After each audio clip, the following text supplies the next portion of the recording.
Astaghfirullahalazim. Apalah sampai nak bunuh-membunuh bagai ni. Orang yang tak bersalah pun nak dibunuhnya.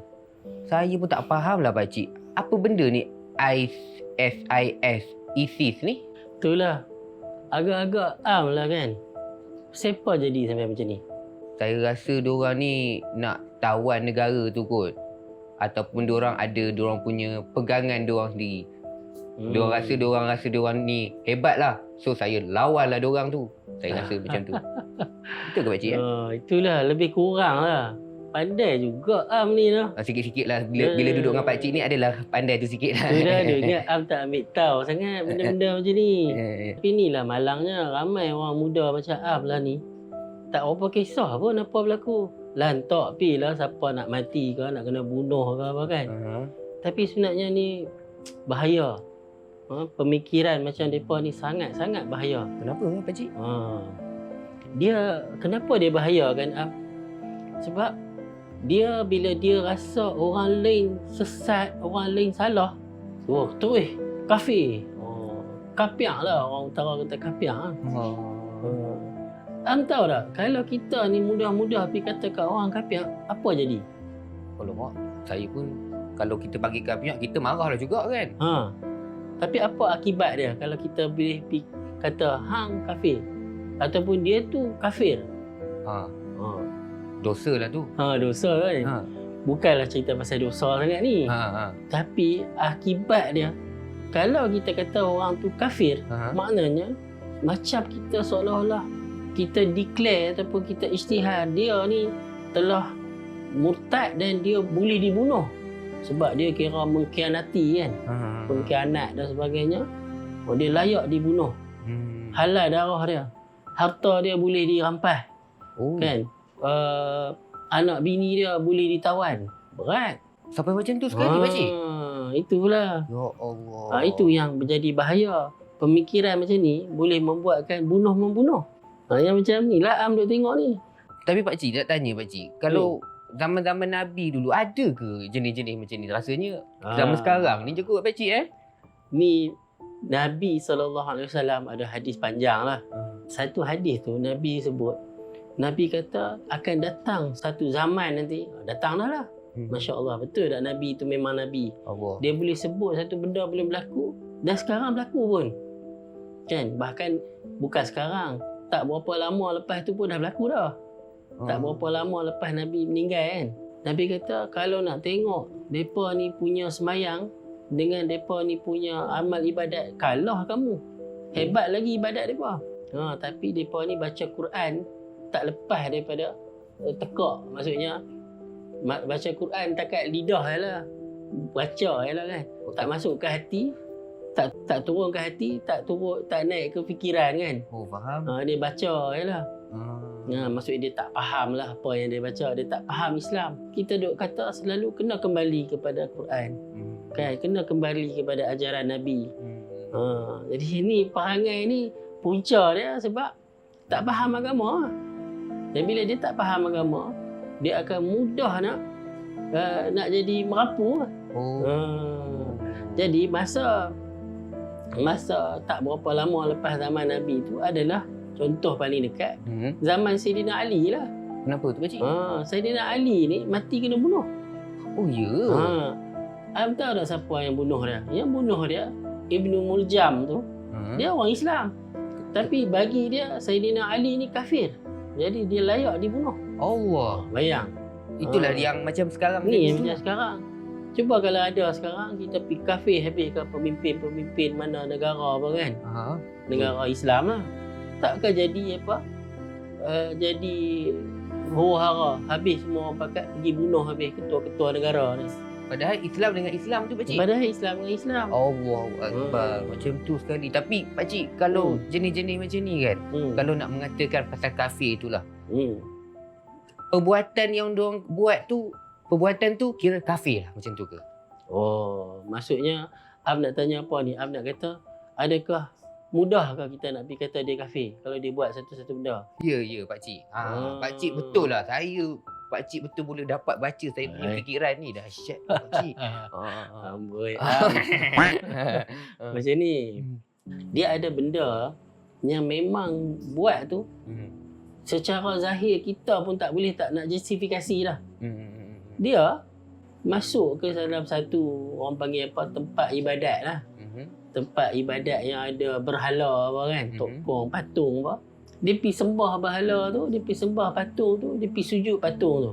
Perbuatan tu kafir tak? Kafir. Oh, kafir lah. Tapi itu jelas lah, clear lah. Ataupun dia ambil Quran, dia kata ni bukan Quran, ni merapu je, ni tipu. Nampak tak? Kafir tu, jahat tu dah macam tu Kan? sekali. Sebab jelas dia ada dalam istilah agama ni benda yang sangat jelas, terang-terang. Ataupun dia main duk sembang dengan dia tu, apa ni sembahyang kita moden dah ni, dia kena sembahyang sehari 5 kali. Apa nak kena sembahyang? Tak ada lah, merepek je semua ni. Macam mana tu? Tapi nampak tak? Tapi macam mana pun kita tak boleh terus pergi ambil pisau ke apa ke, kita ada parang main tetak kepala dia. Ni apa ni, kafir dah. Terus label macam ni tak boleh lah. Dia tak boleh macam tu. Walaupun memang terang-terang hak dia buat, jadi kita tak kata betul. Memang salah. Kita pun geram pakcik ni tengok. Kita pun geram kan. Tapi kita tak boleh pergi ambil tetak dia. Ni benda macam ni kena bawa kepada pihak berautoriti lah, pihak agama lah, pihak berkuasa. Yang boleh ambil tindakan ni pihak berkuasa. Kita ni negara ada undang-undang. Mana boleh kita orang biasa ni nak ambil tindakan sendiri. Memang banyak berlaku macam tu pun. Masalah orang tak faham ni. Hari tu ni banyak kes lah kan. Jumpa curi tabung masjid, mereka belasah dia setengah mati. Mana boleh macam tu. Kena serah pada polis lah. Tak kira lah dia buat salah apa pun kan, kita tak boleh ambil tindakan sendiri. Yang ni kena serah. Memang kita kata salah kan, salah. Tapi kena serah pada pihak berkuasa.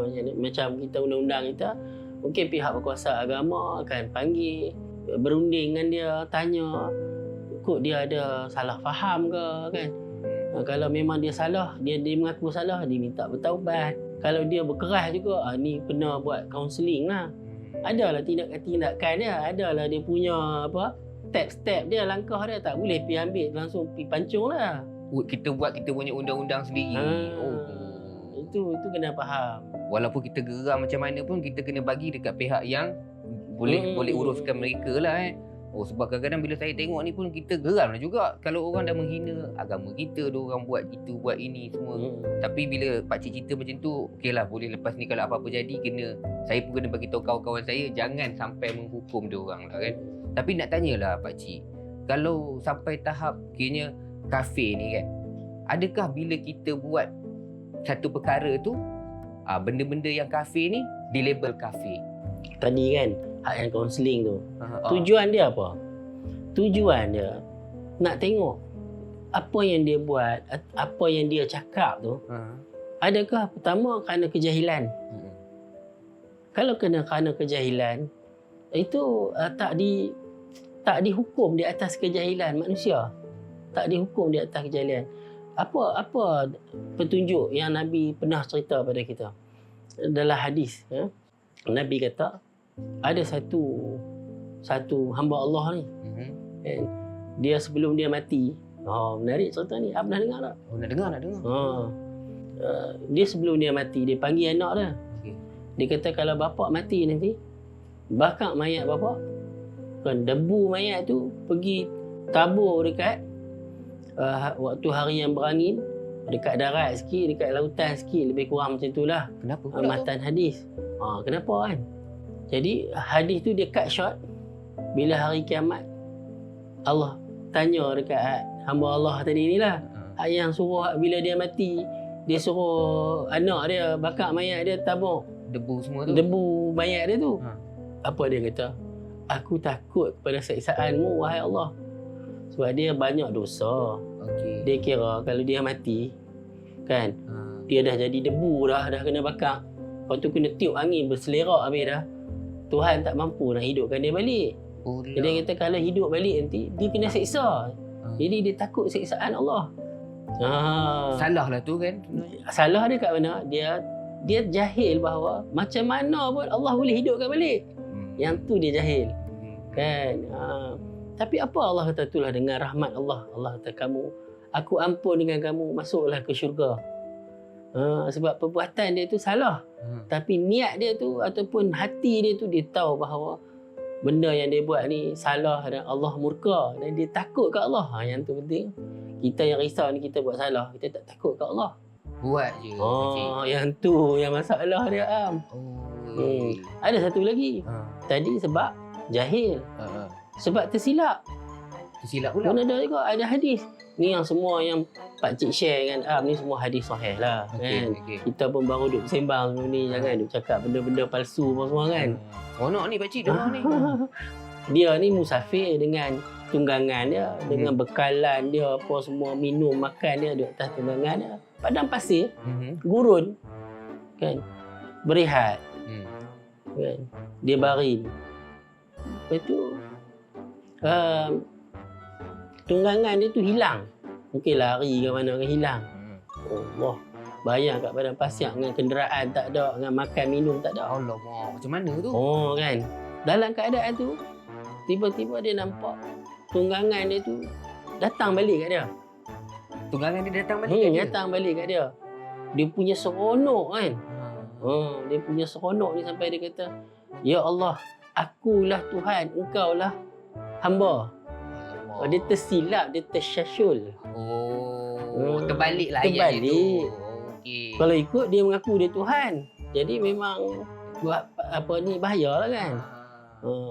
Satu lagi, tak boleh juga kalau kita senang-senang nak pergi kafirkan orang kalau dia dipaksa. Cerita paling famous, cerita Ammar bin Yasir lah. Dia dipaksa suruh sebut nama berhala Hubal. Tapi dia mak dengan bapak dia kena bunuh depan-depan mata dia. Kan, Sumayyah dengan bapak dia Yasir lah. Jadi dia pun dengan terpaksanya dia pun sebut. Tapi turun ayat Quran kan, Allah kata kan, Allah tak ambil kira orang yang apa dipaksa kan, berkata yang kufur kan. Wa qalbuhu mutmainnun bil iman, sedangkan hati sanubari dia, iman tu kekal dalam hati sanubari dia, memang dia yang tu solid lah. Tapi sebab dia terpaksa. Faham lah nah. Faham lah pakcik. Terima kasih lah pakcik. Seronok dengar cerita pakcik hari ni. Itulah. Tapi nampak Am pun macam mengantuk dah. Tak adalah, kita okey je. Tapi kesimpulan dia Am, tak kena buat kesimpulan juga. Benda kafir mengkafir ni kan bukan benda kecil. Kan?